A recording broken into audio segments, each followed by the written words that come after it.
Good afternoon, members of the Texas Annual Conference, and welcome to our 2024 pre-conference meeting to prepare us for annual conference, which will be held June 9th through 12th at the Marriott Westchase and First United Methodist Houston West Campus. I am grateful for all of the work that has gone into planning our meeting today and for those who will be assisting us in various ways throughout the meeting. We're thankful for our communications team who have worked tirelessly to create videos, slides, and assist us with technology. Today, Deborah Hobalt and Vincent Harris will staff our Q&A, where you can post questions for our presenters. You can post questions to be answered in Q&A, or if you would prefer to have your question asked orally, you can type that request in Q&A. I will recognize you and ask you to click on the raise hand icon, and then Kali or I will enable your microphone, and then you can ask your question. But you are more than welcome to post your questions in Q&A. Robin Rodriguez will staff our chat feature, where she will post helpful and important information throughout the meeting. And Kali Enox is here co-hosting the meeting and troubleshooting. So if you have any problems with connection, please reach out to Kali and she can assist you as best she can. Again, welcome. Thank you for being here. And if you have any questions, remember to type those in Q&A or type your request there in Q&A to ask your question orally. As we prepare to move into this time of gathering, here on this Pentecost Sunday, may the Spirit of God find us waiting, praying, and believing in the power of the Holy Spirit to help us hear and understand one another and to go forth to share the good news of a loving, saving God. Let us begin by hearing words from our bishop, Bishop Harvey, by video.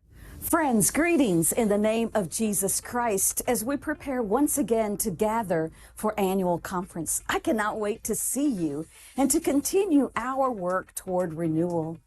This year's annual conference will be held at First United Methodist Church Houston out on the West Campus and the Marriott Westchase from June 9th through 12th.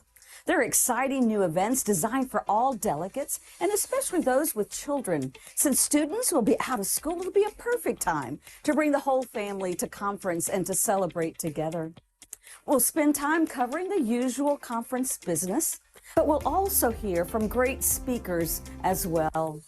Dr. Paul Chilcote, author and champion of the United Methodist Church, will focus us on multiplying love. And then we'll also hear from Reverend Michael Beck and his passion for fresh expressions of church that take us out of the ordinary into the extraordinary call to reach people for Christ. You will hear more about what it means to be a vital congregation as we deepen our commitment to clarity. Are we clear about who we are? Are we being a good witness and a faithful witness of the gospel of Jesus Christ? Do we really believe that those words of the great hymn, all I have needed, thy hand has provided, abundance, and then kinship? Not only are we willing to feed people, but are we willing to eat alongside them? And then there's joy. Can you feel a sense of joy when you're in and among God's people? These measures of vitality, clarity, witness, abundance, kinship, and joy will bring about renewal and are a catalyst for change that can shift the trajectory of the Texas Annual Conference. Can you tell I'm really excited about this? Everything you need as a delegate can be found on our website at the link below, including information about registration and hotel accommodations, the schedule, meals, meetings, childcare, everything you need to know. This information will be updated regularly as we move closer to our event. I'm grateful for each of you and for the ministries that you are engaged in. I am excited to learn and grow alongside you as we find shared inspiration and work toward a vibrant future together in the Texas Annual Conference. So join with me as we renew our faith and our focus for 2024. I look forward to seeing you there. As Bishop Harvey stated, you can find registration and hotel information on the conference website. Robin has posted the link to the conference web page to find that information in the chat feature. One of the resources that has helped us with communication in the last several years is the Guidebook app. Through this app, you can find the pre-conference journal, information about our guest speakers, and the TAC 2024 agenda. Troy Griffin, through video, is now going to walk us through using the Guidebook app, and then he's here present with us if you have any questions. Remember that you can continue to post any questions in Q&A, or you can ask request if you'd like to ask your question aloud. Let us hear from Troy. Hi, I'm Troy Griffin, and I'm the Associate Director of Media here at the TAC. We'll be using Guidebook app again this year to help you keep up with all the important details and information for annual conference. Guidebook is a great tool that provides a calendar of events and links to everything you need to know about our events. In Guidebook, you'll be able to access the pre-conference journal, conference schedules, speaker bios, worship guides, reports, hotel maps, and more. Basically, anything and everything for annual conference can be found in Guidebook. If you don't already have Guidebook, go to your device's app store and download the Guidebook app today. Or you can scan this QR code, and if you have any questions, all this information can also be found on our website at the link below. Once you have Guidebook, you can find our conference guide by searching TAC 2024. So please, download and start using Guidebook today. It's your one-stop resource for all things annual conference. I'm very excited about this year's conference, and I look forward to seeing you there. Okay, we don't see any questions. We will continue on. Michael Vaughn has been the TAC Director of Worship alongside Nikki Gray as the Associate Director for the last several years. Michael isn't able, Michael nor Nikki are with us today, but Michael does have a video for us to tell us about the great worship experiences that he and his team have been planning for us this year. Let us hear from Michael. Hello, I am Michael Vaughn, your Director of Worship for Texas Annual Conference 2024, where our theme this year is Renew. I've been privileged to serve on the planning team for 10 years now, 4 of those as your Director of Worship. We always strive to create a variety of services that represent the many styles of music and worship in our conference. All worship services are being held at First Methodist Houston West Chase campus, which allows us a lot of creativity and space in a beautiful sanctuary where many of our clergy were commissioned and ordained in past years. We have an amazing visual and technical design team that will even further enhance this great space, which will be surrounded by altars where you'll have opportunities to pray and even further engage in holy conferencing. This year, we're excited to bring back larger choirs and orchestras for the first time since 2020. Of course, we did get to have First Houston's outstanding choir for ordination last year when they hosted downtown, but it's been since the pandemic that we have brought choirs to annual conference. For our opening worship service this year, the choir and orchestra of Memorial Drive Methodist will lead us musically in worship. And then at ordination and commissioning, the choir and orchestra from Chapelwood will be there. We have 5 main worship services: opening on Sunday evening, memorial on Monday evening at 5:30 p.m., which is a change from previous year's midday service, retirement on Tuesday at 11:30 a.m., followed by ordination and commissioning at 7 o'clock, and then our sending service on Wednesday morning. New this year, we are asking all deacons and elders to robe for 2 services, both in the memorial wearing white stoles and at ordination wearing red. In our memorial service, we will honor all of those clergy and spouses who have passed since we were last together.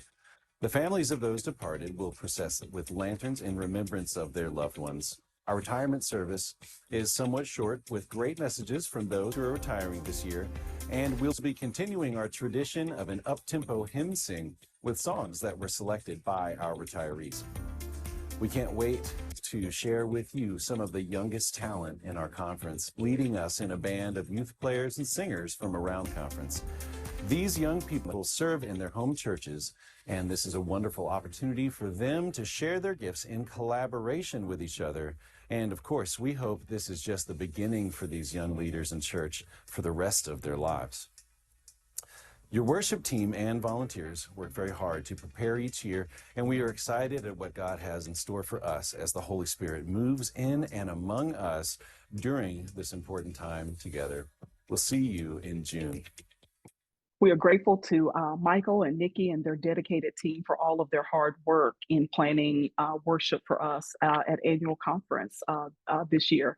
Don't miss those opportunities for clergy to wear robes and stoles for the memorial service and the ordination service on Tuesday night, Monday night, and Tuesday night. Additional information for those gatherings and opportunities will be available soon.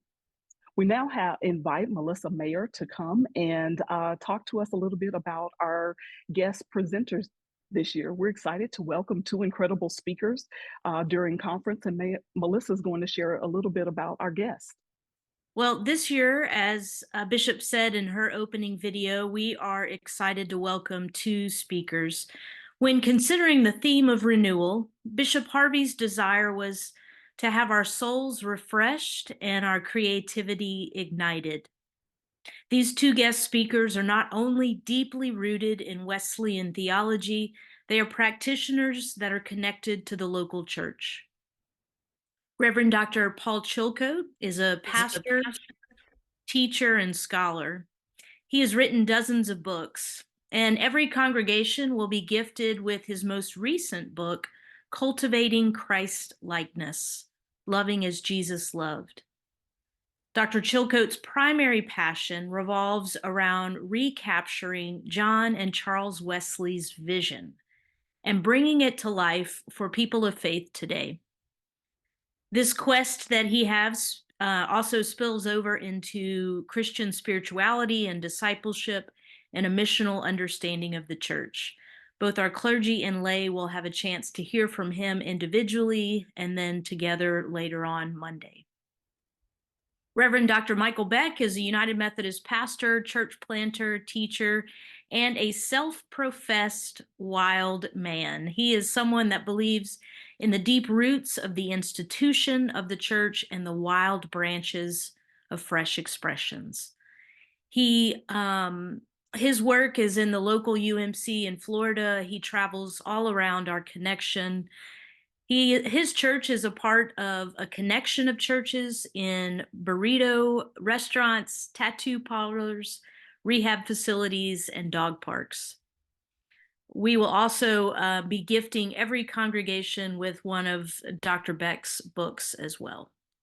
So together, these speakers will refresh our souls and help us connect to our first love, the love of Jesus Christ. And I think you'll also find that they'll be bringing practical tools to renew your congregation. We look forward to seeing you as we hear from these two wonderful, wonderful men of God. Thank you, Melissa. We will now hear a video from Lance Richards. Lance is our head teller for the annual conference. He is here today, but by video, he's going to walk us through voting this year. We will hold elections in both our laity session and our clergy session. We need to elect 10 lay delegates to fill vacancies in our jurisdictional conference delegation. One of those is due to a late resignation of a general conference delegate just prior to general conference this year. There will also be an election of one clergy vacancy in our clergy session. We found out just prior to general conference that one of our clergy delegates would not be able to attend the 2024 jurisdictional conference. The delegate did complete their service to the general conference delegation, but then resigned so that we could fill the vacancy at annual conference this year and have a full delegation of clergy to our 2024 session of jurisdictional conference. So once again, in our laity session, we will elect 10 delegates to our jurisdictional conference, and in our clergy session, we will elect one delegate to jurisdictional conference. Let us hear from Lance about the voting process. My name is Lance Richards, and I'm the head teller for this year's Texas Annual Conference. My role is to organize the voting process for the lay and clergy sessions of the annual conference, as well as our business sessions. I'm also responsible for recruiting a team of tellers to assist members of the annual conference. If you would like to serve as a teller, I'll tell you how to do so at the end of the video. First, I want to briefly outline the voting process for both the lay and clergy sessions. As you arrive for the lay session at the Marriott Grand Ballroom at 8 a.m. on Monday, June the 10th, you will visit a table where you'll be handed a handheld voting device. When it comes time to vote, you will follow the instructions given by the facilitator. We will first take a sample vote to help familiarize you with the handheld device and the voting process. We will be filling 10 openings for lay delegates for jurisdictional conference. Each candidate has been assigned a number that you will enter into your device at the time to vote. When it's time to leave the lay session, you'll simply turn in your voting device where you checked it out. And that's it. The process for clergy is a little different than it is for laity since we're only electing one delegate. The clergy session will be held on Monday, June the 10th at 10 a.m. in the Worship Center on the West Campus of First United Methodist Church. Clergy will be using a web-based voting system that can be accessed on a personal device, such as a cell phone, tablet, or laptop. It's important that you plan to bring a device with you that morning. If you have any questions during voting, our teller team will be on hand to assist you. I am looking for lay clergy members of the Texas Annual Conference to serve on the teller team. It takes a team of about 50 people to help everything run seamlessly. If you would like to serve, please email me at lancerichards@gmail.com, and I would love to work with you. Annual Conference is just around the corner. I look forward to seeing you all in Houston on June 9th through the 12th. We're now going to have a video by John Esquivel. John has served us well as our conference lay leader for the last 8 years. Hello, friends. I'm John Esquivel, lay leader for the Texas Annual Conference. I look forward to seeing all of you at annual conference this year. It's going to be an incredible gathering where we come together as a community to celebrate our shared ministry and faith, as well as plan for the future. As we prepare for annual conference, I want to highlight a few things for the laity. First, please keep annual conference in your prayers. Let the Holy Spirit's presence be felt by everyone and let it guide our discussions and decisions. Second, please come to the laity session prepared to elect 10 lay delegates to the jurisdictional conference.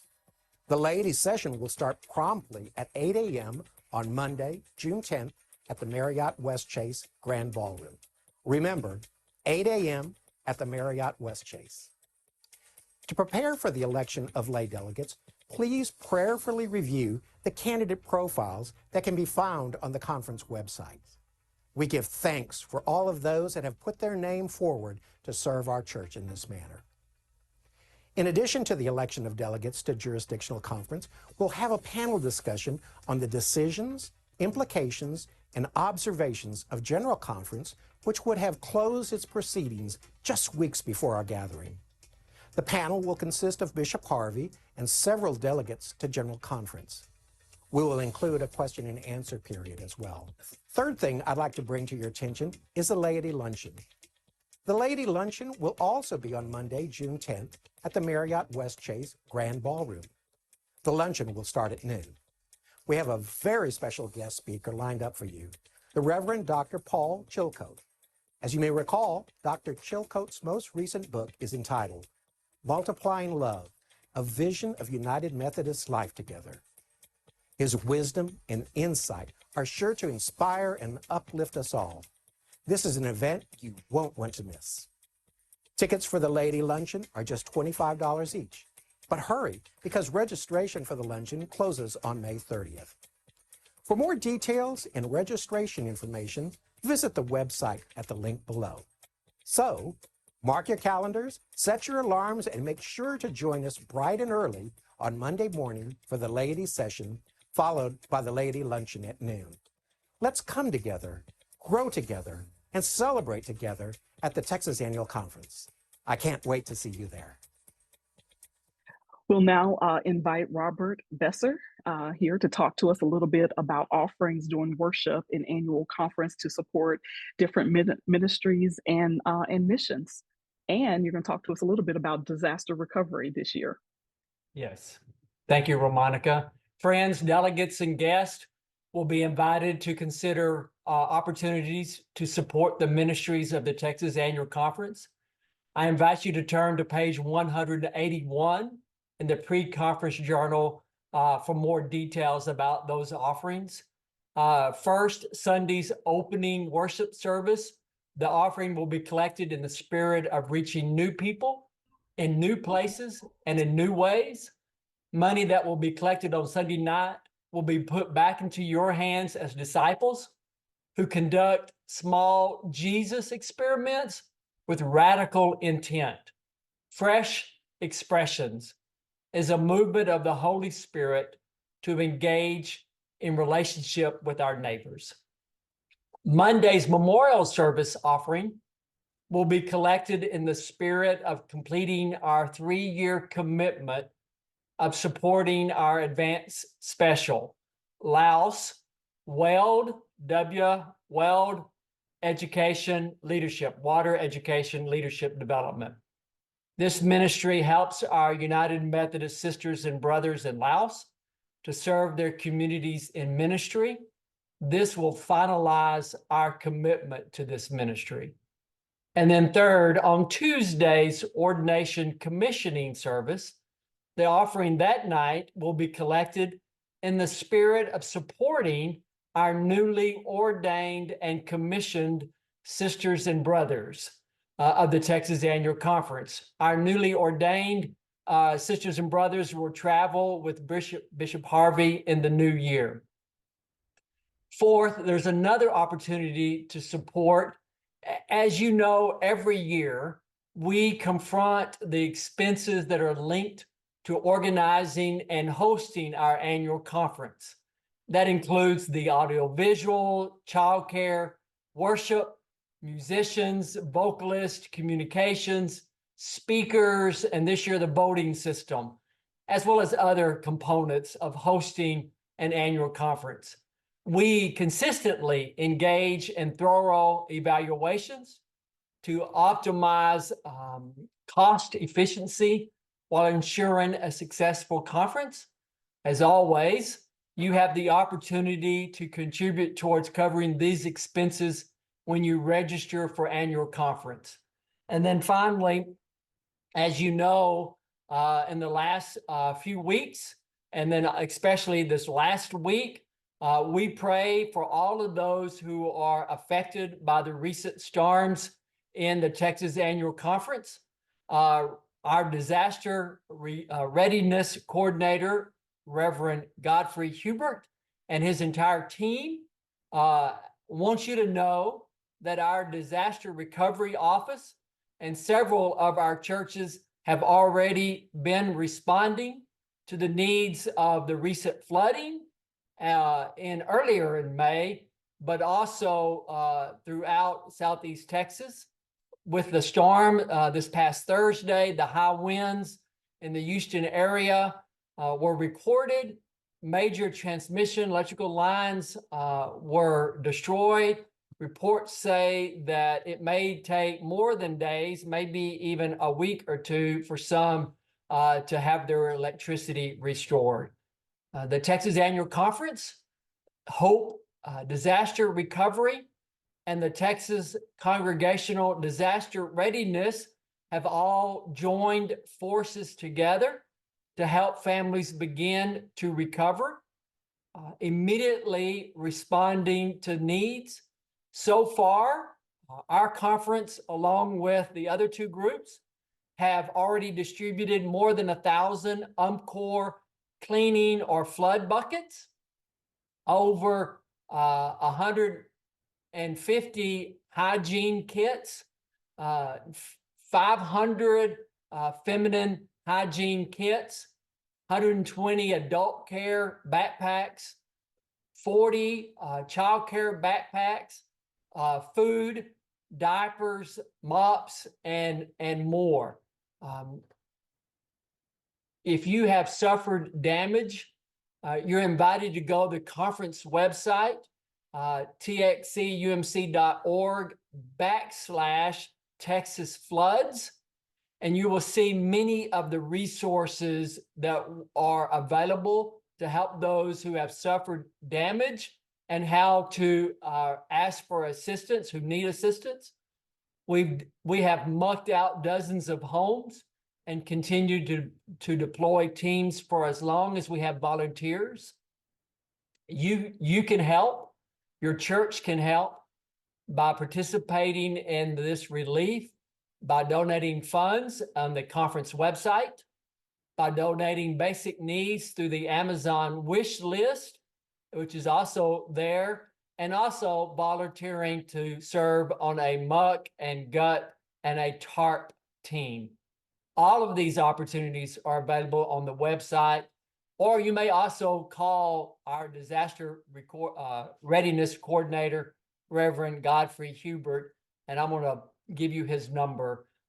He asked that you call him at 291-433-1412, and I'll put that in the chat as well. It's 291-433-1412. Thank you. All of these opportunities are listed at the conference website, and Sunday night and Monday night and Tuesday night's offerings.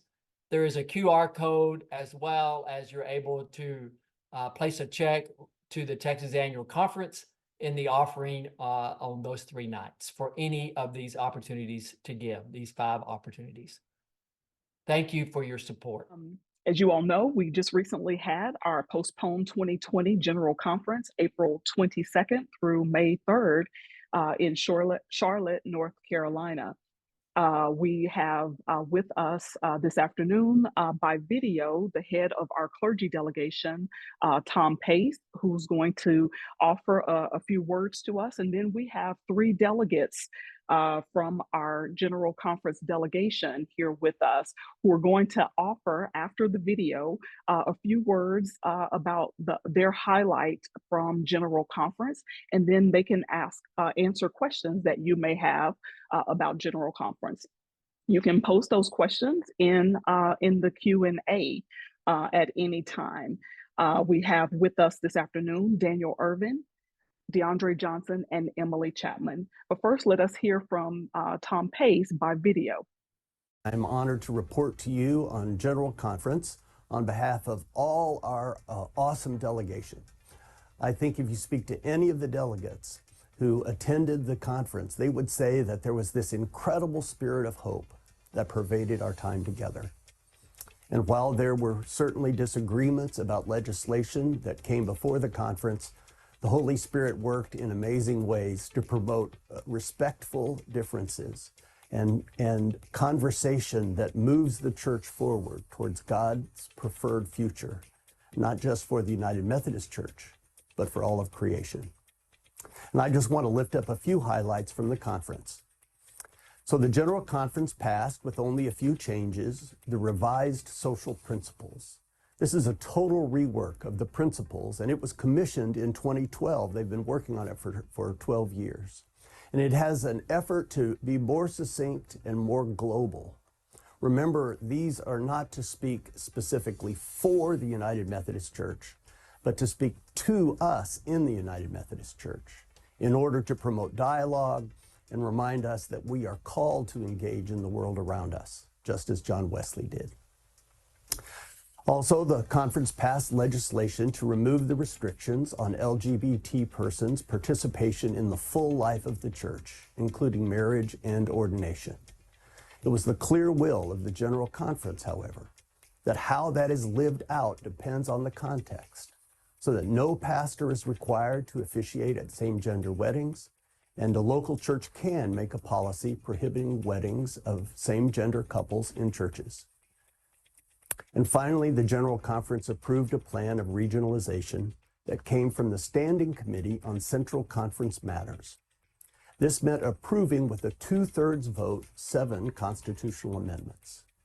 These amendments change what are now called central conferences, which are non-U.S. conferences, to regional conferences, and then establishes the U.S. as its own regional conference. The purpose of this is to move our structure to one that is less colonial, working to establish equity across the denomination, and allow all areas to adapt parts of the discipline to their own context and situation. These amendments will be voted on at the annual conferences all across the globe and must be ratified with the aggregate vote of all lay and clergy members of the annual conferences with a 2/3 majority. Now, we will not be voting on these amendments in this year's annual conference, but we will be learning more about them in the year to come so we can vote on them at annual conference in 2025. So all of this, plus we had some amazing worship, lots of opportunities for networking with other delegations and new connections in which we can do ministry together with people from across the world. It really was a wonderful conference. And my co-chair, Don House, and I look forward to sharing more about it with you at annual conference. Tom talked a little bit about the spirit of hope and unity that he experienced at General Conference. I'm going to now ask our delegates, Daniel Irvin, DeAndre Johnson, and Emily Chapman, in a sentence or two, if you will share a highlight for you from your experience at General Conference. And if you all have any questions from our delegates, please post your question in the Q&A. Daniel? Thanks, Ramonica. I think for me, this was a second or third time I have been able to attend a General Conference, but not from the very beginning all the way through the end. What you may not know about General Conference is the entire first week is filled with legislative subcommittee meetings that really can begin to feel a little bit like politics and Congress and all the rest, as all of these 1,000 different petitions are coming before the committees. But really, as the week went on, I recognized that it wasn't like politics. It was more like liturgy, or the word in Greek, the work of the people, that it was holy work that we were doing, and that God was really guiding people to lay aside their preconceived notions, lay aside even their most strongly held opinions in order that the unity of the church would be lifted up. And I think that's what we saw in the second week of General Conference, a way where we can continue to be faithful to our mission and ministry as a worldwide denomination, where folks from Congo and the Philippines and even Norway and the United States can all be in ministry together as one church. So it was a wonderful experience, and I was privileged to be able to be a part of the delegation. Thank you, Daniel. DeAndre? I will echo much of what Daniel has already said, but I'll add to it how early on in our meeting time, we got to witness probably one of the most beautiful moments, which I will say, entering into it, there was some anxiety about how we might care for the leaving of the Eurasian annual conferences. And yet, as Bishop Kige began to speak and began to tear up in saying thank you to the church for how the church had welcomed him, had brought him up in the faith, had carried all their churches through in nurture and in witness, and offered this wonderful litany of thank you. Our delegation had the pleasure of sitting behind the Eurasian delegation, and they all also very tearfully offered their thank you. And it just became a very wonderful and beautiful moment of saying farewell.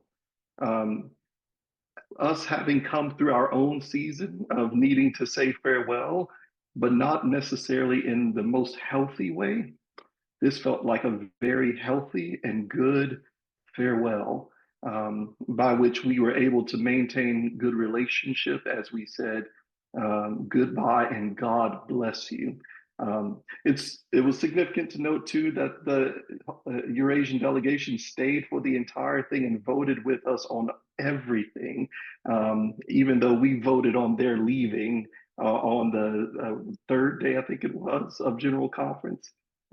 They stayed with us for the entire thing and continued to hug and to offer their blessings to us as well.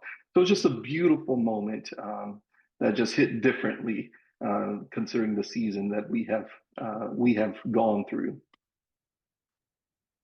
Thank you. I'm going to invite Emily Chapman, and then after Emily, I'm going to invite Don House, the head of our lay delegation, if to offer a couple of sentences of his highlight from General Conference. Emily?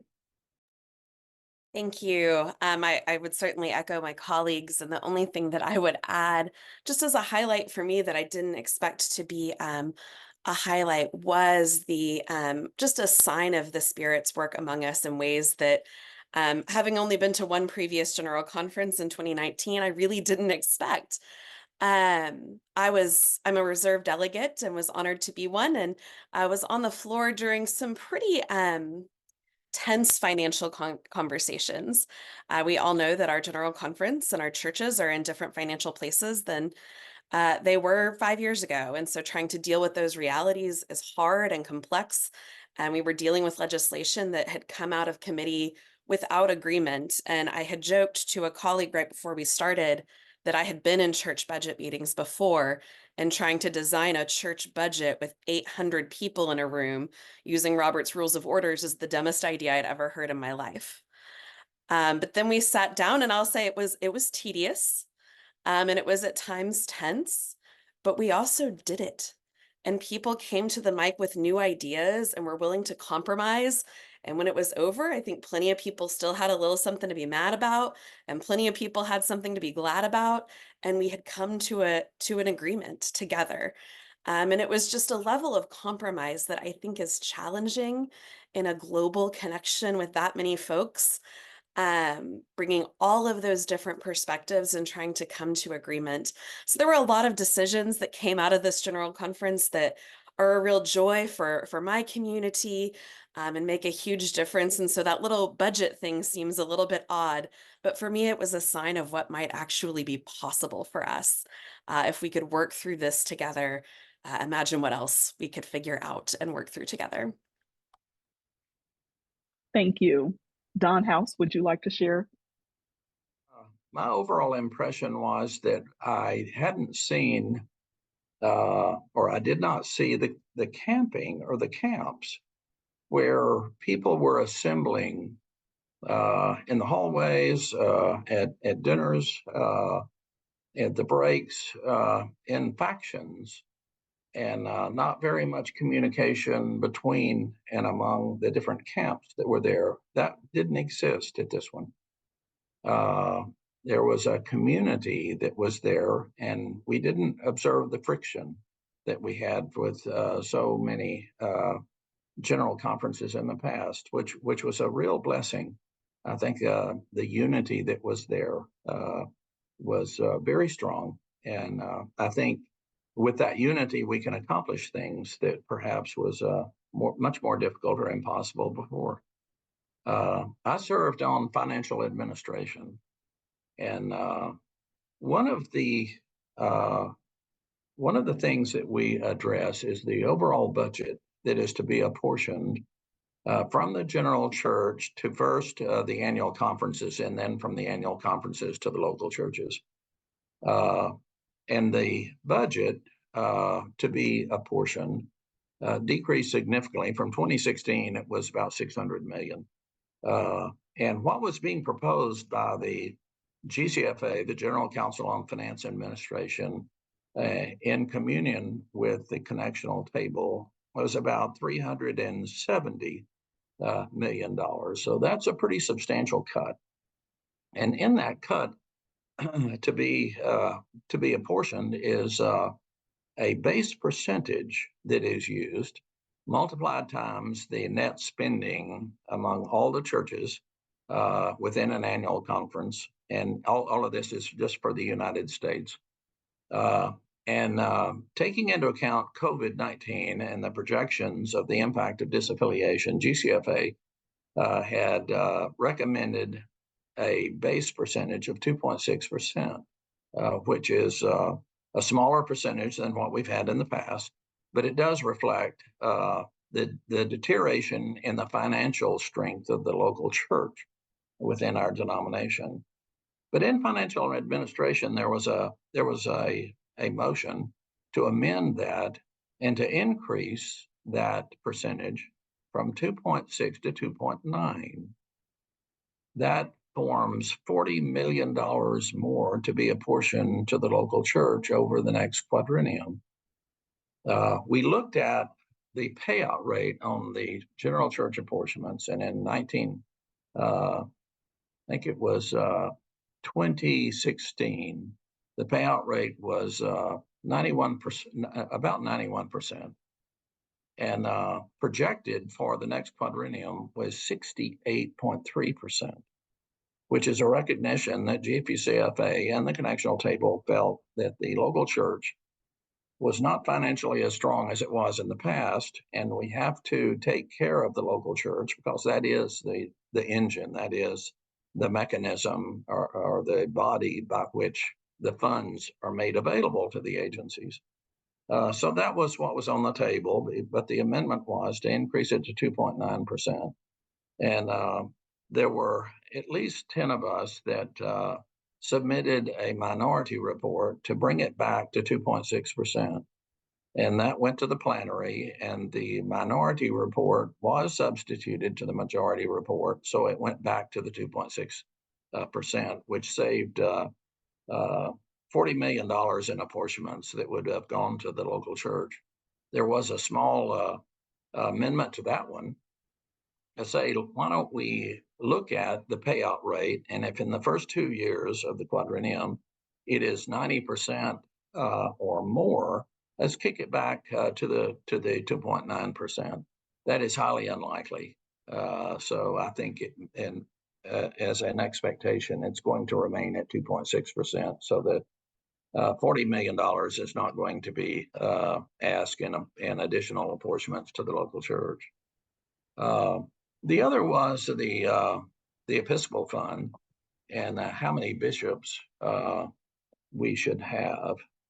And there's a recognition that the reserves of the Episcopal Fund has been deteriorating, and that we have to be cautious about the number of active bishops we should have within the jurisdictional conferences in the United States.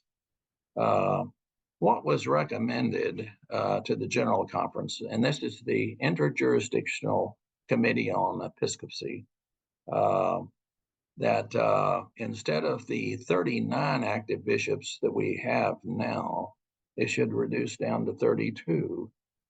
And what was recommended as well is that the South Central jurisdiction should decrease their bishops from the current 8 down to 6. And that was not, I was troubled by the way in which the committee, which counts 100 people on this committee, how they got there. And we're going to do some work to see if in fact we can get the allowed bishops up above the 6. But nevertheless, it is what it is, and we will adjust as we need to. Good deal. Thank you, Don. Now, what Don did not share with you all is that minority report came from Don, and he presented it well. And I think we heard that that's the first minority report to then be voted on and approved, right, Don? That's what I've been told. I think they're wrong, but I was told that this is the first time in the history of the denomination that a minority report was accepted as a majority report. But I think someone needs to look at the history more carefully. You need to look that up. Good. Yeah. Well, thank you all for presenting and sharing a little bit about your experience of the spirit of hope and unity that you experienced at General Conference. We have a diverse group of delegates from the Texas Annual Conference, and yet each of us have spoken at different times about the sense of unity that we experienced in the delegation. We will now invite Robert Besser to come back, and we will hear from the Center for Connectional Resources, which Robert is the director of. So Robert, will you introduce us to your team, and then you all walk us through the information that you'll be sharing with us at Annual Conference this year? I'm glad to. Thank you, Romonica. Friends, in the pre-conference journal, our reports begin on page 136. They go all the way through to page 219. As you recall, last year, we as an annual conference voted to right size our conference and to reduce the number of districts from 9 to 5. To do so, a number of steps were taken.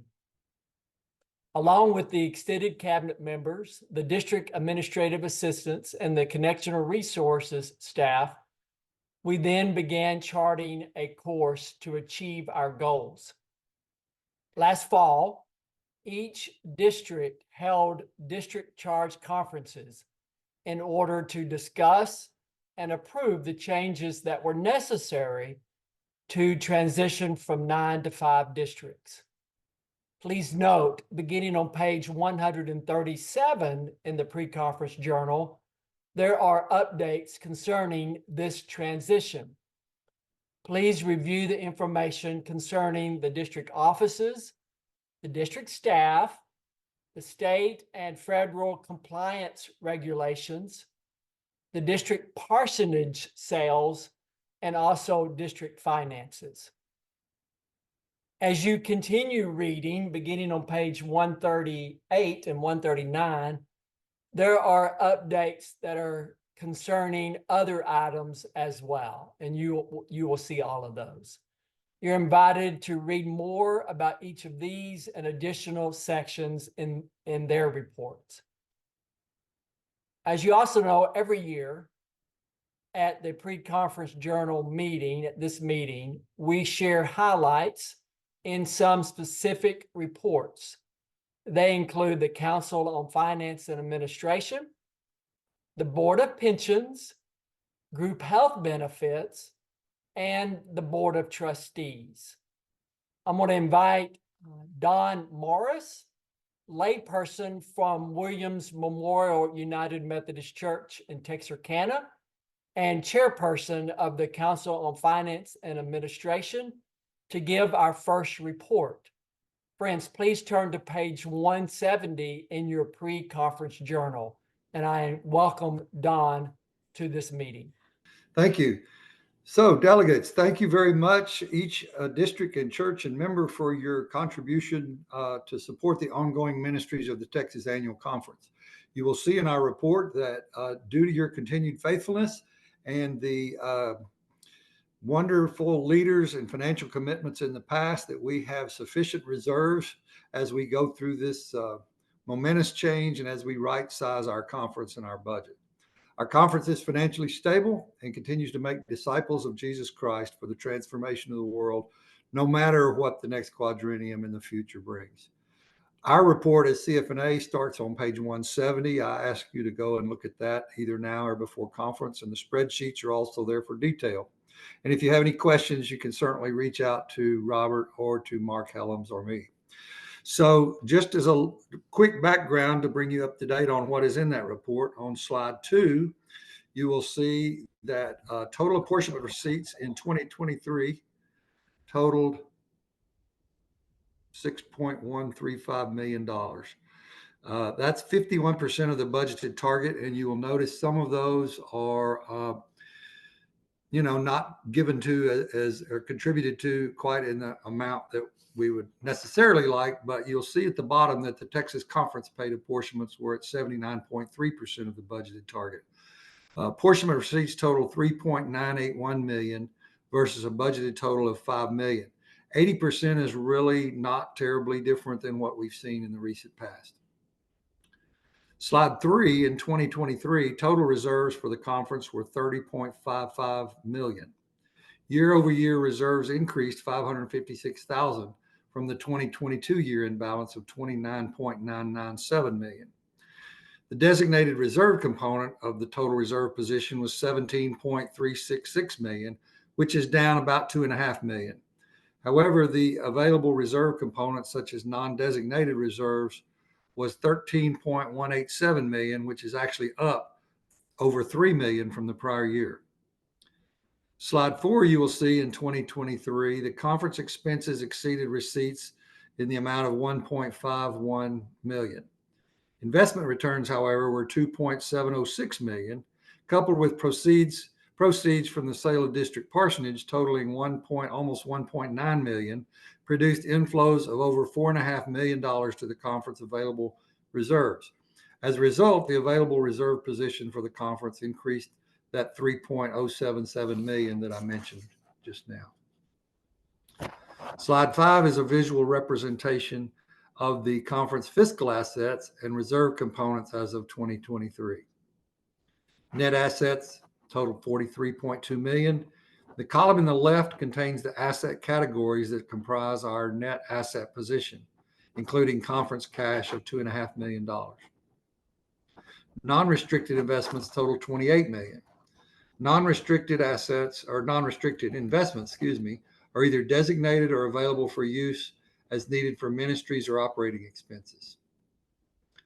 The restricted investments total $12.6 million, and these are permanently donor restricted or used for certain types of ministries.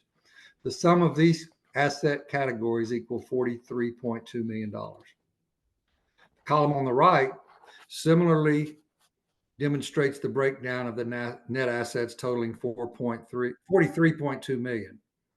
However, we have carved out the assets that comprise the designated reserves and operating reserves.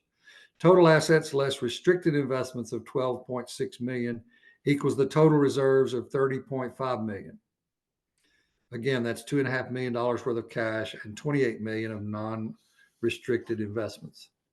Subtraction of the designated reserves totaling 17.3 million from the total reserve equals the 13.2 million. This remaining balance is the conference's operating reserves as of the close of 2023. Now, as we turn our attention to the 2024 spending guide and the 2025 proposed budget, as starting on page 177 of the pre-conference journal, you will notice that on slide number 6. Total conference spending in 2024 has been set in the amount of 7.373 million. Conference paid apportionments in column A is to fund 4.4 million of the total spending.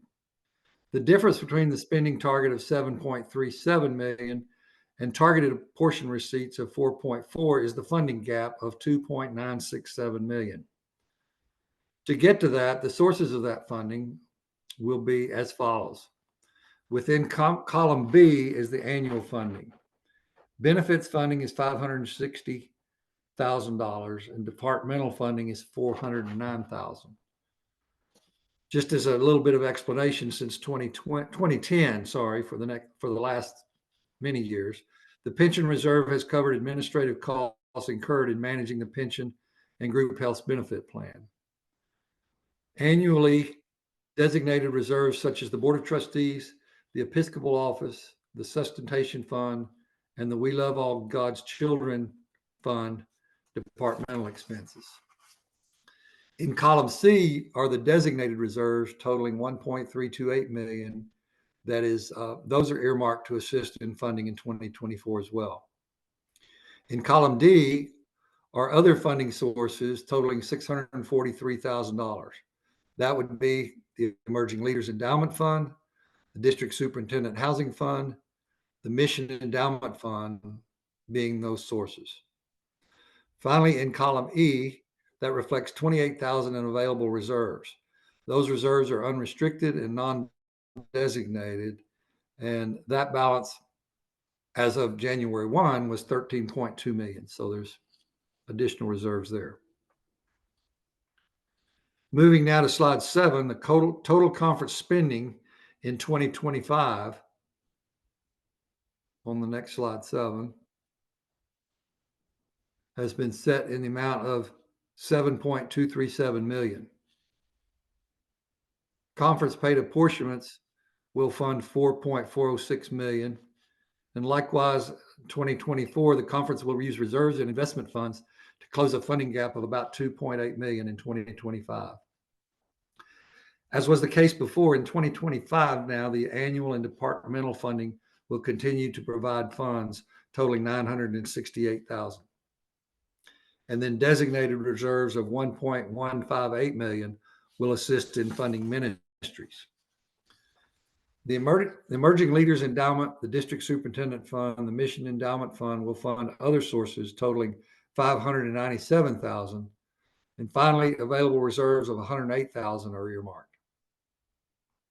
The 2025 proposed budget of $7.237 million represents a 2% reduction from the 2024 budget, and is actually a 24% reduction from the actual 2023 spending. So we're in the process of right sizing and making reductions without trying to take too drastic of a hit on certain programs. So that quickly is a summary of the report that we'll be giving to conference. Invite any questions or comments, and we can take those now or later.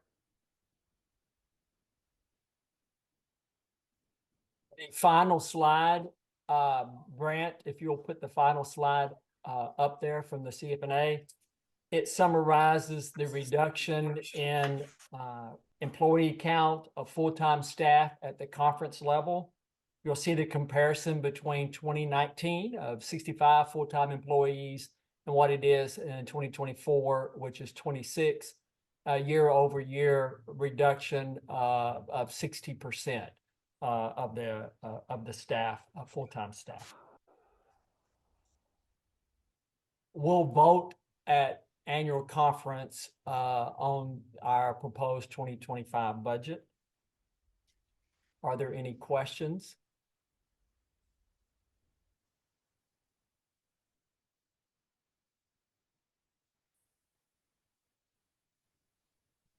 Let me say a word of thanks to Don. Don has served as our CFNA chair for these last 4 years.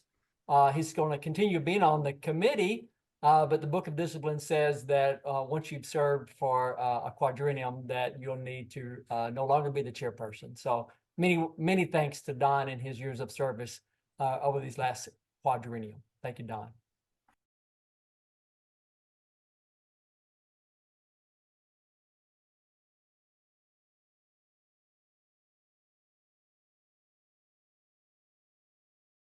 Robert, there is a question in the Q&A from Grace Butler.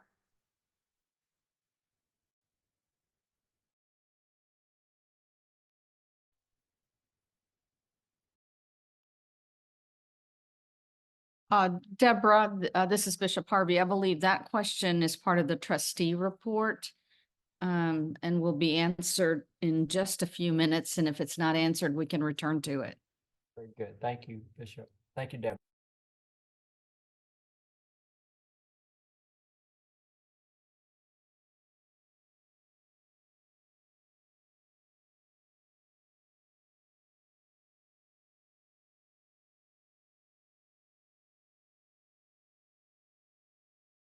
I'm going to invite, we'll move on to the next report. Our second report and third reports are given by Mark Helms, our controller, and Reverend Sean Duffin, who is pastor of Bel Air United Methodist Church. Sean is the chair of our Group Health Benefits Committee, and they will share these two, Board of Pensions and Group Health, together. If you'll turn to page 142 in your pre-conference journal and 188 for those reports. Mark, I invite you to come. Okay, thank you, Robert. I'll be going over the highlights of the Board of Pensions report. On slide 3 of the summary of the report, we recommend the following for the 2025 budget. The past service rate for the pre-82 plan will be $967 in 2025. The rate of $967 reflects the 3% increase from the 2024 rate of $939. The surviving spouse rate will remain at 75%. The billing rate for the Clergy Retirement Security Program, known as CRISP, remains 13.8% of clergy annual compensation. The Suscitation Fund, the contribution will be increased to 1%. up from 0.75% in 2024. The reserve fund, which has been 25 basis points for the past 14 years, will be eliminated in 2025. So that 25 is going to fund the suscitation fund up from 75 to 1% in 2024. Slide 4, at the close of 2023, the pension reserve balance was $45.8 million. As reflected in red on the chart, operating deficits are projected to be 1.3 million in 2024 and 1.3 million in 2025. These deficits do reflect an intentional use of reserves to fund the 2% non-matching UNPIP contribution and the 1% DC match. The ending reserve positions in 2024 are projected to be healthy levels of 46.7 million in 2024 and 47.8 million as of the close of 2025. Next slide, slide 5. The pension reserve will supplement the suscitation fund, as well as the pension reserve will be used to deliver financial relief to participating churches. The first action item for 2024 will be the one-time cash infusion to the suscitation fund in the fourth quarter of 2024.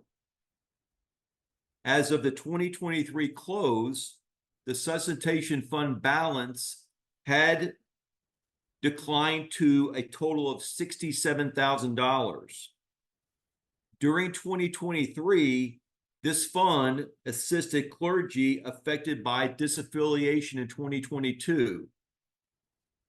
The fund is projected to move into a deficit position in the second half of 2024.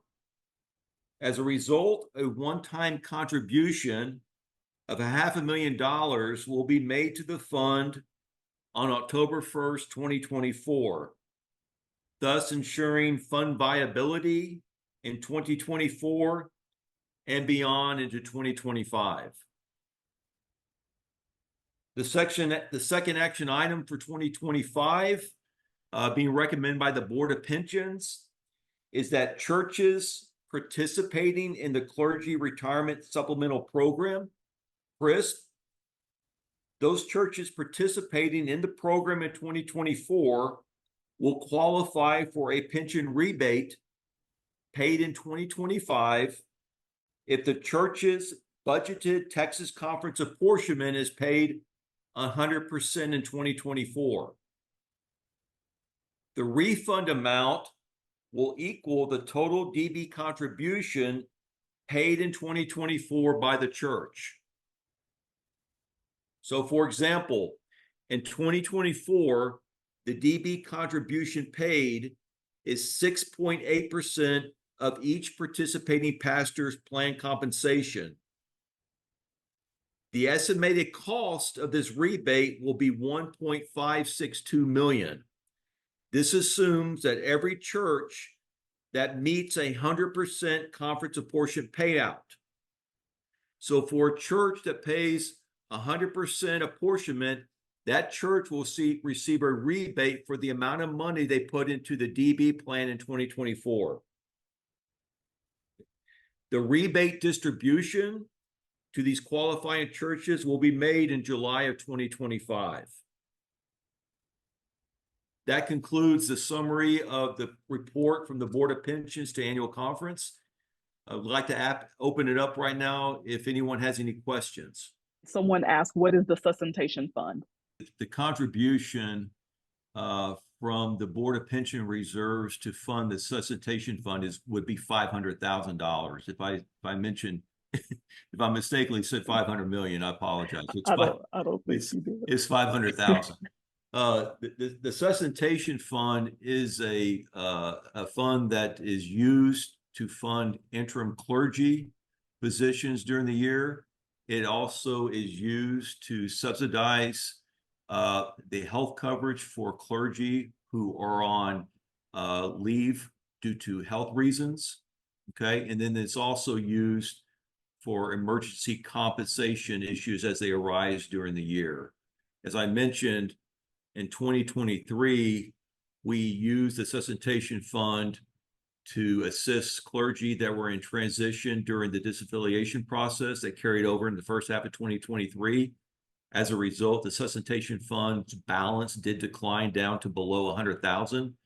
Hence the reason why we want to put $500,000, $500,000 back into the Suscitation Fund in the second half of this year so that that fund is viable going forward.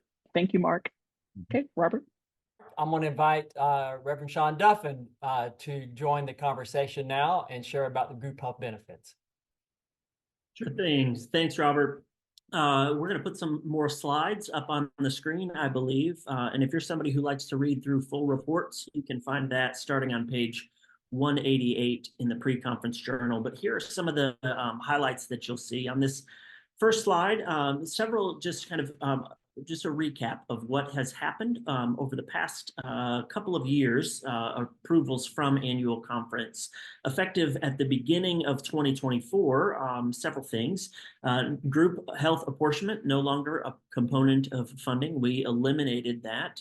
Church contribution rate has been set at 12.5%. That goes up to 14% on 1/1 of 2025. And another big item that we accomplished at last annual conference was closing the retiree medical subsidy. We'll see a little bit more on that later, but there was a lump sum payout for everyone who was eligible, but that program is now closed. If you have questions about things like direct clergy billing rates, about third-party administrator, also called a TPA, which has changed this year, or our added resource App to Health, I encourage you to go to the Texas Annual Conference website. In the Benefits tab, there is a whole lot of helpful information on how to navigate any of those changes if you haven't yet had to navigate the healthcare system or your insurance this year, but you'll find information about that at the annual conference website. Looking toward this annual conference, we'll go to the next slide, and the Group Health Benefits Committee is making two recommendations. The first is instituting a new wellness plan. A lot of you will already be familiar with our current wellness plan, and you'll know, if you are familiar with it, that it is focused mostly on weight maintenance or weight loss, which in a lot of situations is a key indicator or a key component of overall health, but it's not the only one. And sometimes it's not the most important one. So we're working on putting together a new wellness plan that is going to address more than weight loss and really go beyond that to help our clergy and their families see increased health overall and achieve some improved health outcomes in particular instances. There'll be more information about that coming over the course of the next several months, and all the details will be ready for open enrollment period this fall as we prepare for 2025. So that's the first recommended change, new wellness plan. Second recommendation is on the next slide, and that has to do with the monthly subsidy for lay employee health coverage. You'll see the details laid out here, but essentially there will be a recommended decrease in that monthly subsidy, which currently is $650. That covers 100% of the cost for a lay employee participation in the standard PPO plan. We'll decrease that. We're recommending a decrease in that number by $200 to $450 subsidy per month that will cover 100% of lay employee coverage in the high deductible plan. If lay employees of the annual conference wish to continue being part of the standard PPO plan, they can do that. It will that employee will be responsible for paying $200 of the $650 total monthly cost. So that's the second recommendation we're making. You'll see that last bullet that this will save the annual conference a significant amount of money over the course of a calendar year. Moving on to the next slide, one of the things that has been true about our group health plan for about a decade now is that we operate at a loss each year. And part of that is due to the cost of healthcare in this country. Part of that is due to our specific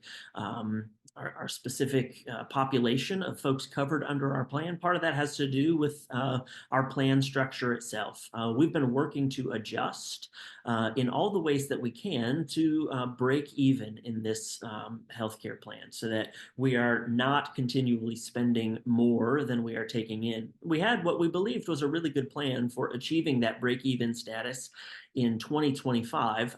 You'll see that we are revisiting that plan and exploring some new options. Here's why. With disaffiliations over the past year and withdrawal of clergy, we expected the number of participants in our health plan to decrease. That did.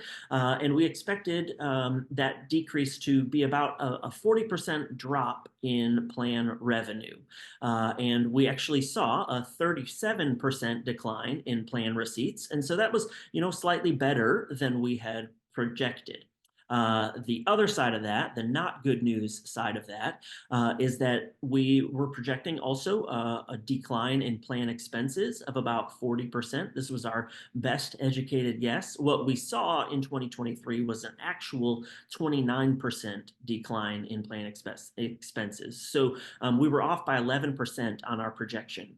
And the reason for that is because healthcare costs in a plan like ours are driven by individual claims in a lot of ways. And so it's the individuals and the claims, the healthcare costs that they had in that calendar year that really drive that change for us, or drive the less than projected decline in expenses. So it's just a factor of the clergy who remained in the United Methodist Church in our annual conference and their plan expenses for that calendar year.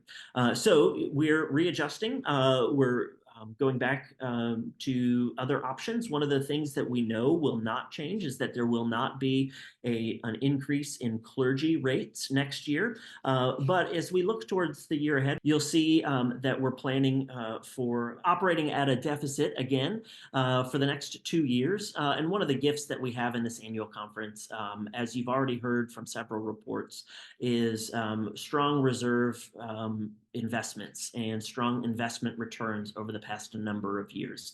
You'll see more information in the weeks, months, and years ahead about how we might leverage some of those assets to continue to fund the deficit in our health plan over the next couple of years as we continue to work toward that break-even plan. So that concludes my report. More details are available in the pre-conference journal and on the annual conference website. But I think now's the time for questions if you've got questions.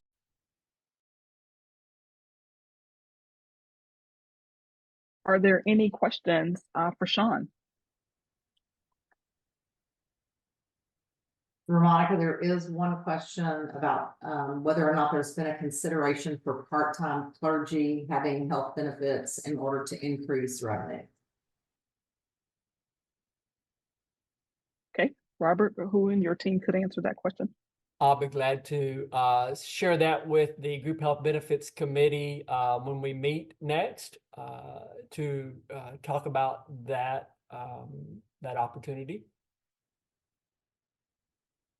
Okay. Let me say a word of thanks for Mark Helms, our fiscal and financial controller and statistician, for the last 14 years of working with the annual conference and the next 14 years of working for the annual conference, or however many years that will be until your retirement. So thank you, Mark. And Sean Duffin, as you've been the Group Health Benefits chairperson for these last 4 years, and for the complicatedness of being able to maneuver through group health benefits these last 4 years. So thank you, Sean, for all that you've done as well.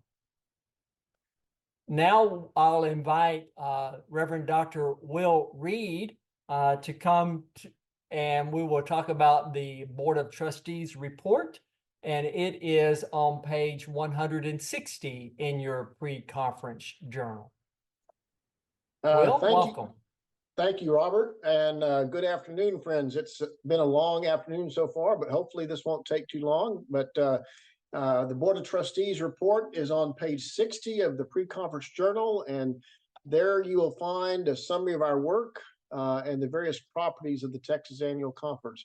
We, as the Board of Trustees, we have responsibility for a number of different properties. Of course, our closed churches, our conference cemetery at Lakeview, several Wesley Foundation properties, our conference office at 5215 Main, our mission and archive center in Conroe, our Episcopal residence near the conference office. But today, what I'd like to do is highlight several items in our written report, which you'll find there in the pre-conference journal.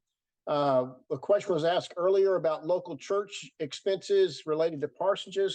And just let me say that one of the things that the trustees are very much aware of is that property and casualty insurance for our local churches has become increasingly expensive. And many of our churches actually have had cancellations of their policies. Escalating costs like this have placed a significant burden on our churches, and it has hindered their ability to fulfill their mission and serve their communities. And so as a proactive response, your Board of Trustees established a task force recently to explore and propose recommendations that the annual conference can implement to deal with these challenges. We have interviewed a number of companies, and we've investigated some short-term solutions that could provide some immediate relief. And one of the things that we're doing is, for instance, we're holding a Zoom meeting on May the 21st. The title of the meeting is The ABCs of Property and Casualty Insurance for Churches. Please go to the conference website for further details. But we're also looking at long-term solutions because we want to do our best to try to help reduce the burden to our local churches. Bundling the policies of multiple churches in a single buy and sharing deductibles might be a solution. And so we're looking at that. And we do hope to bring to you a solution that will alleviate some of the financial strain on our churches, safeguard their assets, and help all of our churches continue their vital role in serving congregations and communities. Toward that end, we have engaged McGriff Insurance Services, LLC, to assist TAC churches with this longer-term goal. And McGriff is going to be at our annual conference, so you can meet them and discuss your property and casualty concerns. And we are going to host a Zoom webinar with McGriff on Tuesday, June the 18th at 5:30 p.m. You'll be receiving more information about that in the next few weeks, and we'll be talking about it at the annual conference. But I do hope that you'll go by the McGriff table at the booths during annual conference and talk with their representatives there. Also, we have been looking for ways to assist our churches as we look for new and innovative ways to increase revenues beyond the offering plate. Earlier this year, your trustees and the Connectional Ministries team hosted 2 webinars focused on rethinking church property. Almost 300 people attended those webinars. And then also in the fall, we will begin a cohort of 8 churches that will participate together in a pilot program created by Rooted Good. And together, these churches in this cohort group will investigate opportunities to create new revenue streams and also new ways to reach their communities. If the pilot goes well, we may invite other churches to participate in similar groups. Now, another way that we're trying to assist churches and relieve some of their burdens financially is through our electricity co-op. Many of our churches across the annual conference can choose their provider and their rate for buying electricity. This is in the deregulated areas of the state of Texas. And by buying electricity together, we can negotiate a lower rate for all churches in the co-op. We are in the process right now of negotiating a new contract. We've also invited the African American Episcopal Churches of Texas to join us in this co-op. Once finalized, we expect that our electrical rate will be lower than what most churches can negotiate on their own. Now, if your church would like to participate in the co-op, please contact me immediately. I was looking over my email and voicemail the past couple of days and realized I've got to return some phone calls and some emails because I've had a lot of contact in the last few days. But just if you haven't done so, please contact me immediately. Also, your trustees are looking for ways to help increase revenue and reduce expenses at the annual conference. And toward that end, we want you to know that we have initiated an effort to lease out 2 suites of offices at our conference office. We have advertised these available offices at market rates through a commercial broker in the Houston area and hope to have those leased out sometime soon.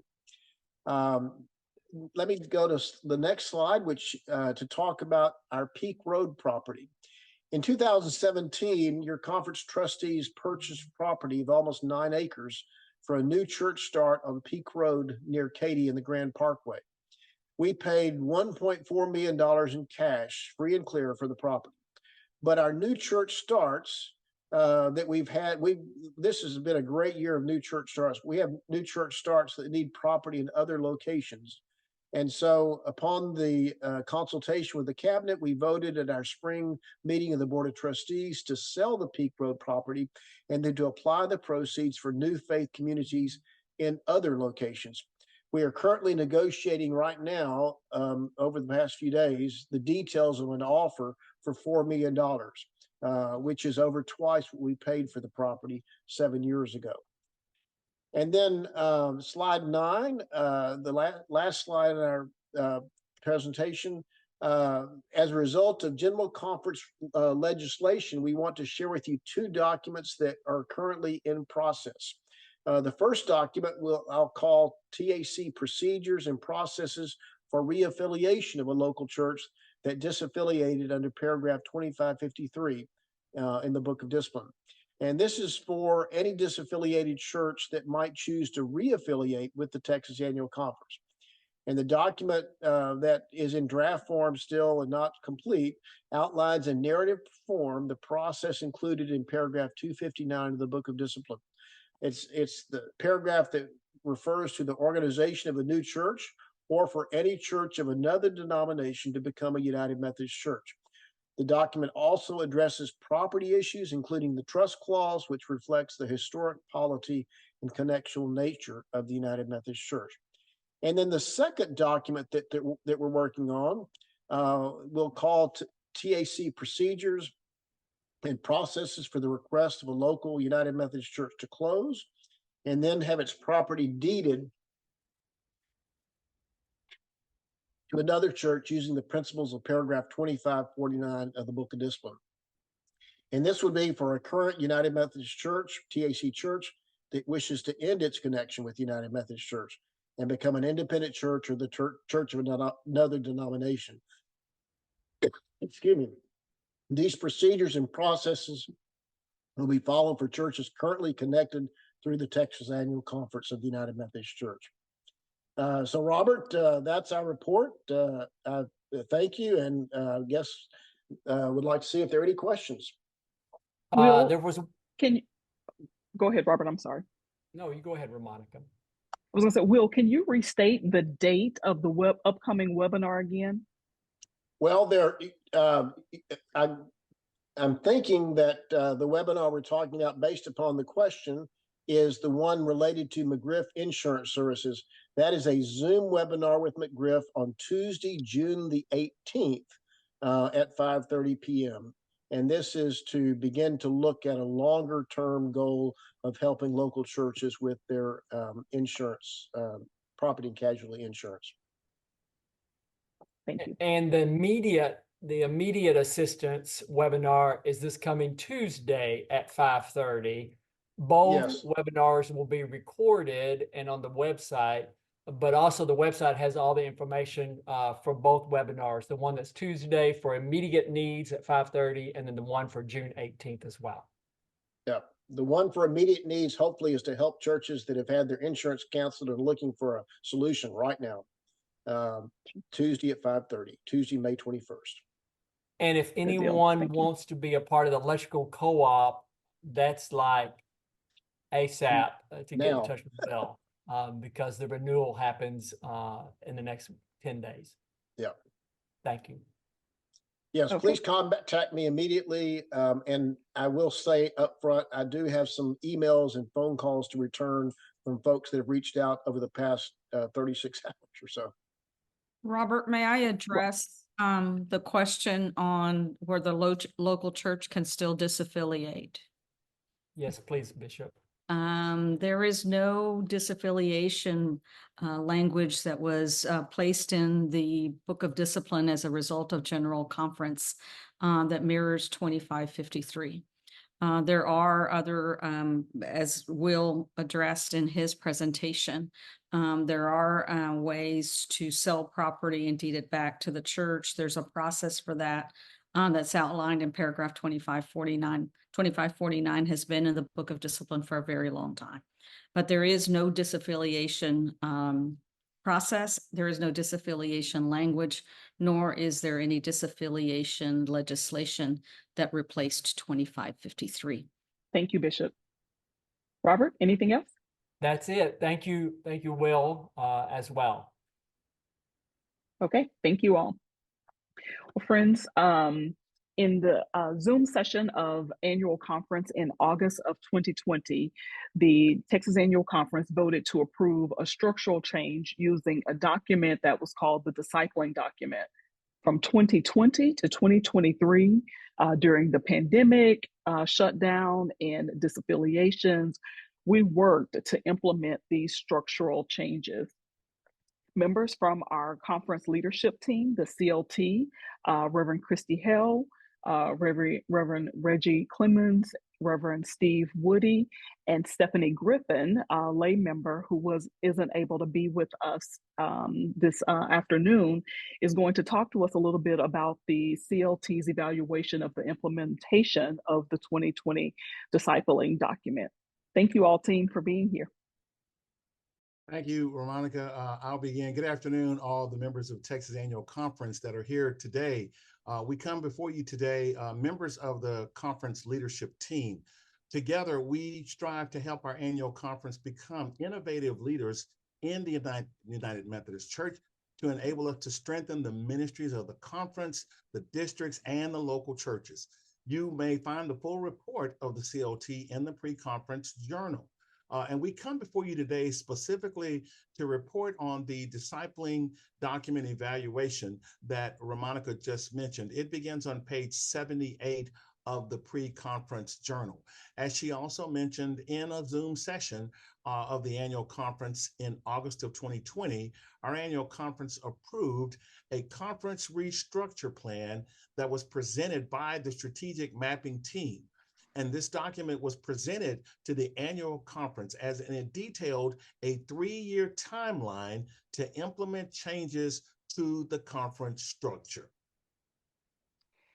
That document was called the Discipling Document, and here are some of the key changes brought about by that document. Number one, we allocated financial support for ministry specialists to support local churches and clergy. 2, we allocated financial support to each district to support ministry in districts and local churches. 3, we allocated financial support to fund innovation ministries and experiments. Number 4, and in order to create a structure that was more sustainable, a number of reductions were suggested, such as reducing the number of conference staff by at least 20%. Changes to the conference rules and structure resulted in other reductions, such as reducing the number of conference committees and boards, consolidating and reducing by more than 50%, reducing the number of conference centers from 5 centers to 2 centers, and finally, restructuring the core leadership team to align with the district leadership team to facilitate collaboration and streamline communications. Additionally, the core leadership team changed the name to the conference leadership team. Now, over the last 4 years, here's what we've learned and what we've done. We've learned that ministry specialists were extremely helpful for some of our churches and pastors who used this support. However, we did not leverage it on a scale that was equal to the number of specialists and topics offered. Therefore, this ministry will undergo evaluation to determine the future trajectory of support to our local churches and pastors with experts. Now, some of the things we've done, each of the 9 districts received $60,000 during the 2023 calendar year. However, due to the pandemic, the discernment process, and disaffiliations, no further disbursements were made beyond 2023. For 2 years, our innovation group has been hard at work. They've hosted 4 innovation labs and have dispersed 26 innovation grants. Each year at annual conference, we have highlighted recipients of innovation grants, and we're continually learning more about innovative ministry, and we're creating a culture that fosters innovation. Beginning in 2020, we have reduced the number of conference staff by over 50%. We did this to move ministry closer to the local congregation and increase our partnership in ministry throughout the conference. This has led to shifting the work done by conference staff to partnerships between the conference office, district leadership, and the local church. And then finally, in 2021, we reduced the number of committees and boards from 55 committees to 24, a reduction of 56%. This has led to a 42% reduction in leadership at the conference level to encourage more work at the district level. So why, you might ask, is this information important? The discipling document had a 3-year implementation process, and therefore it came to an end in 2023. We are now moving into a new strategic focus for 2024 through 2028. We've already begun evaluating changes to our rules and structures and anticipate bringing suggestions based upon who we are now to this annual conference in 2025. At our Wednesday meeting at our annual conference, we plan to vote on the approved quadrennial nomination slate. We know that there is a discrepancy in our needs versus what is actually allowed by our rules. Therefore, when we offer this report at annual conference on Tuesday, we're going to move for suspension of our rules in order to accept the nomination slate that will be presented on Wednesday. On behalf of the entire conference leadership team, and certainly the team that's presented here, we do thank you for this opportunity. And Ramonica, I'll turn it back over to you unless there are questions. Okay. Thank you, team. Well, they mentioned that the Texas Annual Conference is moving into a new strategic focus for 2024 through 2028. Bishop Harvey will now talk to us about this new focus. Bishop Harvey, we invite you to come and talk to us about the future of the Texas Annual Conference. This is my favorite part, is when we start talking about the future. First of all, I just have to say thank you for being here.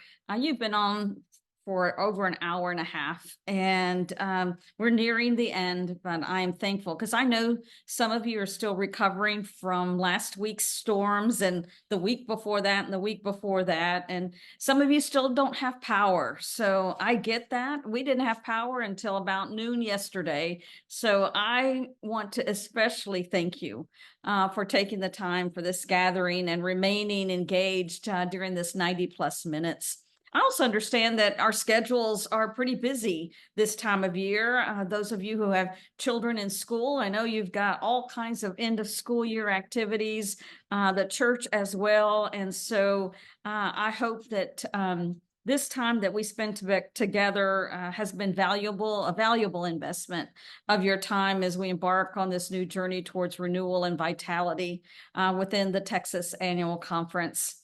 You know, we stand at a really pivotal moment where it's crucial that we align our efforts and chart a new course towards a brighter future. The measures that we've relied on for years are important, and we'll continue to record some of those measures, but they no longer fully serve our evolving needs. And the reality is that it's time to shift. That it's time for transformation towards a culture of change and growth. So here comes Thrive. It's not just a word, it's a beacon of hope, a roadmap to flourishing communities and thriving congregations. The signposts, or mile markers, as I like to call them, of Thrive are clarity, witness, abundance, kinship, and joy. And they're not merely just concepts, they're catalysts for change, guiding us towards a more purposeful and impactful existence as we partner with God, believing thriving congregations create thriving communities. So why Thrive? Because it's more than just numbers or programs.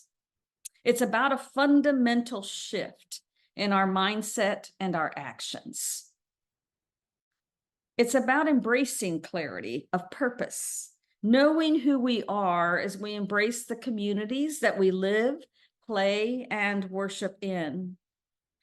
It's about becoming bold witnesses of Christ's love and the gospel of Jesus Christ, and living each day in abundance, secure in the knowledge that God provides everything that we need.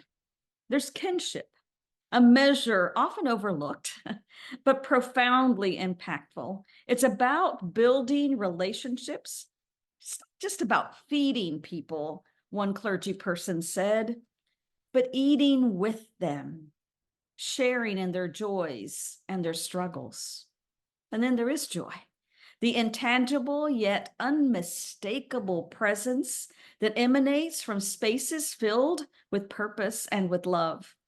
We know it when we feel it, and it's our goal to infuse every aspect of our work and lives with this infectious energy. Our journey begins with 3 initial vehicles: the Parish Project, laity and clergy development, supported by, thankfully, the Moody Permanent Endowment Fund, and Fresh Expressions. You've already heard a little bit about that. Bold new ways to stretch our imagination to reach new people. But we must remember that these are just the beginning. Every single one of us has the power to shape our work around the Thrive measures, to innovate and create new pathways toward this engagement.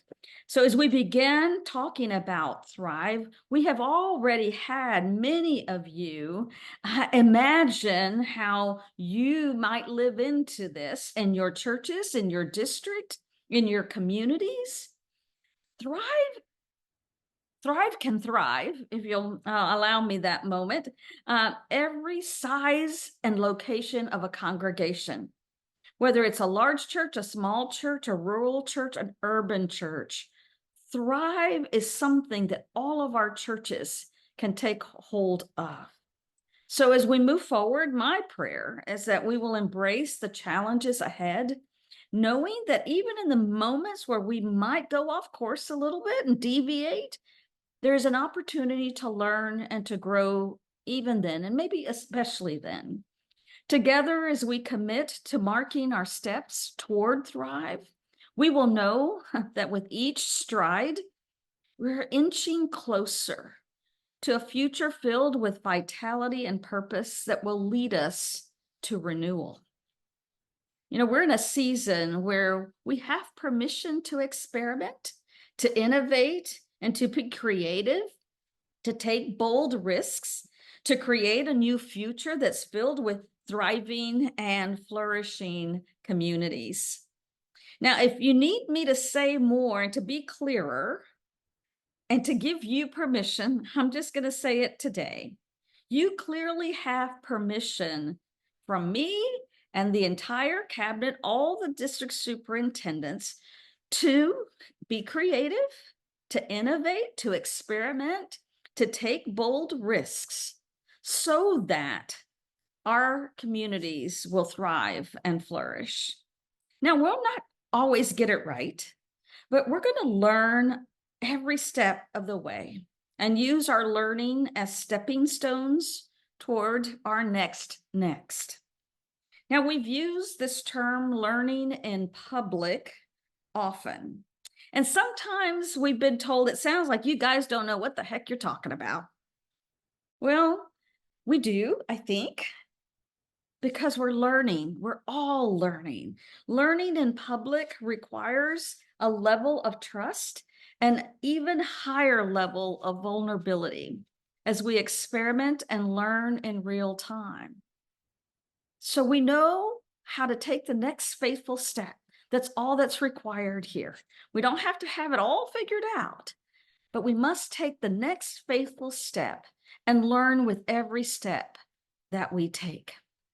My hope is that as we learn in public and learn in real time, that we'll become more agile, more flexible, more nimble, more adaptive. Learning in public in real time, I think, will make us better dancers with the divine as we pivot, turn, twirl, and step into a new culture that with every step takes us to a new place of thrive. We will more quickly adapt to a clearer understanding of who we are, clarity. We will become better, more articulate and sensitive to our witness to the gospel of Jesus Christ. We'll sing with gusto like we really believe the words of that great hymn, "Great is thy faithfulness. All I have needed, thy hand has provided." That, friend, is abundance. We will not only feed people, but we will join them at the feast of God's abundant love, kinship. And we will experience the joy in knowing that God's steadfast love endures forever. Now, I cannot wait for us to embed these markers of vitality in our everyday life. God has great plans for us as we journey together with hearts open and spirits aligned towards a transformative power of Thrive. I can't wait. I can't wait. And I hope that you do have questions. Maybe not today, but that you do have questions along the way, because it's in our questions that we all learn together. So thank you for allowing me just a few more minutes of your time this afternoon. Thank you, Bishop. Appreciate you talking to us a little bit about what's exciting about the future and the faithful next steps that we'll be taking together as the Texas Annual Conference. As the Bishop said earlier, thank you all for being here. Thank you for your time this afternoon. We're grateful to all of the presenters, for all of our communication and tech team support for helping us lead this meeting this afternoon. And we're also extremely grateful to First United Methodist Houston West Campus for hosting us and for all of the support and work that they have done to prepare themselves to host us at the Texas Annual Conference 2024 session. Because we are in a different location, it does give us an opportunity to do some new things, and we're excited to take advantage of some new opportunities to do some things in ways that we normally can't do it. And so we're going to have a video by Lauren Badavian and Eric Pugh to talk to us a little bit about childcare and family night, which are two of those opportunities that aren't normally available to us. Hey there, everyone. I'm Lauren Badavian at Memorial Drive UMC. This year will be my first year as Children's Coordinator for Annual Conference. And I'm Eric Pugh. I serve at First UMC Houston, and I serve on the Annual Conference Planning Team. We're thrilled to tell you about some new things happening during this year's Annual Conference, including some new ways to connect with one another and have some fun. That's right. We have lots of fun activities for kids during this year's annual conference and a special opportunity for elementary kids to experience Camp Quillian for the week. And I want to invite everyone to join us for Family Night on Monday, June 10th, 6:30 to 9 at the Quillian Center. Family Night is going to be an evening packed with fun for everyone of the TAC family. We've got lawn games, climbing wall, swimming, kiddie pool, and even pickleball. Don't worry about dinner. We got you covered with dinner, too. Our concession stand will have some great options for you, including Double Dave's Pizza, Chick-fil-A sandwiches, nuggets, hot dogs, and more. Make sure you mark your calendars, spread the word, and join us for Family Fun Night, Monday, June 10th. It's going to be a blast. Dr. Harris, will you close us out in prayer? May the God of hope and love, the God of the one we call the Christ, the God who is the Father, Mother of all humankind, transform this moment into a sign of the emerging church. Strengthen you in each endeavor and moment to cause your life to find new nerve and commitment as we renew, revive, reinvigorate, reimagine the mission of God in our churches and community. Now to him who by the power at work within us is able to accomplish abundantly far more than we can ask or imagine. To him be the glory in the church and in Christ Jesus to all generations, forever and ever. Amen. Amen. Friends, go in peace, and we'll see you at the 2024 session of Annual Conference, June 9th through 12th, just around the corner. See you soon.